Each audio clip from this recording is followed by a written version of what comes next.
Good morning, praise Lord, welcome to this video. இந்த video நான் ஹைதராபாத்லேருந்து நான் செய்கிறேன். கர்த்தர் என்னை ஹைதராபாத்துக்கு சிறிய டூர் மாதிரி கர்த்தர் கொண்டு வந்திருக்காரு. இன்றைக்கி நான் இந்த சாட்சியை நான் சொல்லாத அவருடைய கிருபை தான். இது நான் ஏன் சொல்கிறேன் அப்படின்னா நிறைய நேரத்தில் நான் ஒரு சினிமாவில் அந்த மாதிரி ஒரு காட்சி வருது. மிரர் அங்கே இருக்குது. அவர் காமெடியன் அதை மிரரை பார்த்து அந்த குரங்கு பொம்மை என்ன விலை அப்படின்ட்டு அவர் கேட்குறாரு. அவருடைய இமேஜ் தான் அதில் தெரியுது அப்படின்னு அவர் அறியாமல் அது குரங்கு பொம்மை என்ன விலை அப்படின்னு சொல்லிட்டு கேட்குறாரு. கடைக்காரரை சொல்கிறார், அது மிரர்ப்பா அப்படின்னு. அதுபோல் தான் நம்மளும் ஒரு தீர்க்கதரிசி நம்முடைய குற்றத்தை உணர்த்தும் போது நம்ம அதை உடனே உணர்ந்து திருத்தி கொள்ள மாட்டேங்கிறோமா, அல்லது நம்மளை தான் அவங்க சொல்கிறாங்க அப்படிங்கிறது நமக்கு தெரியறது இல்லையா.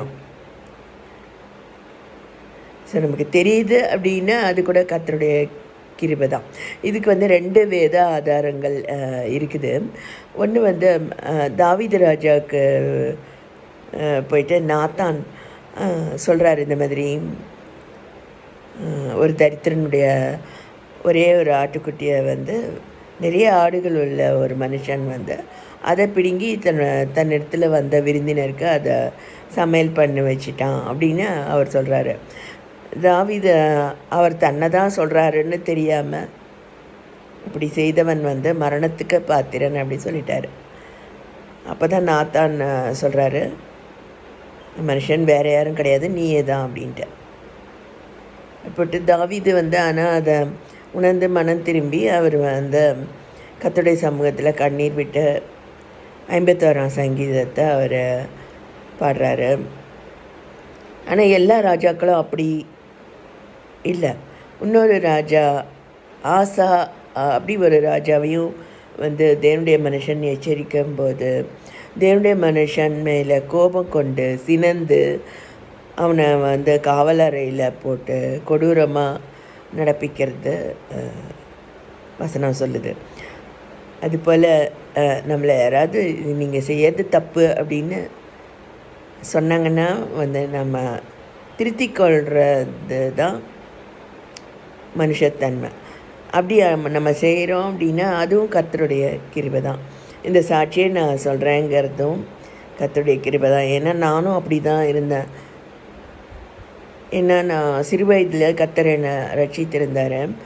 ஆனால் நான் கர்த்தர் என்னை பரலோகத்துக்கு கொண்டு போகணும், என்னால் வீட்டில் பிரச்சனை தாங்க முடியல அப்படி சொல்லிட்டு எங்கள் அம்மா என்னை சண்டை போட்டுகிட்டே இருக்காங்க, என்னால் வீட்டில் இருக்கவே முடியலை, ஆண்டவரே என்னை பரலோகத்துக்கு கொண்டு போயிடுங்க அப்படி சொல்லி நான் ஜெபிச்சிட்டு இருந்தேன். அப்போ ஒரு தீர்க்கதரிசி எங்கள் சபையில் அப்படி சொன்னார், கர்த்தர் உன்னை பரலோகத்துக்கு கொண்டு போகவா இந்த சிறு வயதில் உன்னை ரட்சித்திருக்கார் அப்படின்னு சொல்லிட்டு அவர் சொல்லிகிட்டு இருந்தார். ஆனால் நான் என்ன தான் சொல்கிறாரு அப்படின்னு தெரியாமல் வேறு யாரோயோ சொல்கிறாரு அப்படின்னு சொல்லிட்டு திரும்பி பார்த்துட்டு இருந்தேன். அதுபோல்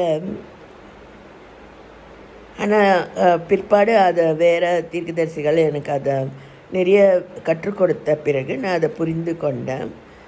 கர்த்தர் என்னை அவர் ரட்சித்த நோக்கத்தின்படி இன்றைக்கி நான் ஹைதராபாத்லேருந்து இதை சாட்சியை சொல்கிறது கூட அவருடைய செயல் தான். ஏன்னா நிறைய பேர் அப்படி நினைக்கிறாங்க, நம்ம கர்த்தர் ரட்சிக்கிறதோ பரலோகத்துக்கு போகிறதுக்கு அப்படி சொல்லிட்டு நிறைய பாஸ்டர்ஸ் கூட அப்படி சொல்கிறத நான் கேட்டிருக்கேன். கர்த்தருடைய சமூகத்தில் ஞானங்கள், அவருடைய கிருபை வரங்கள், அவருடைய செல்வங்கள் அதை நம்ம பெற்று நம்ம அனுபவிக்கிறதுக்கு தான் அவர் நம்மளை ரட்சித்திருக்காரு. மற்றவங்களுக்கும் நம்ம அதை சாட்சியாக நம்ம சொல்கிறோம். அதனால் மிரர் நம்மளை தான் காட்டுதுன்னு தெரியாமல் அந்த குரங்கு பொம்மை என்ன விலைன்னு நம்ம கேட்கக்கூடாது.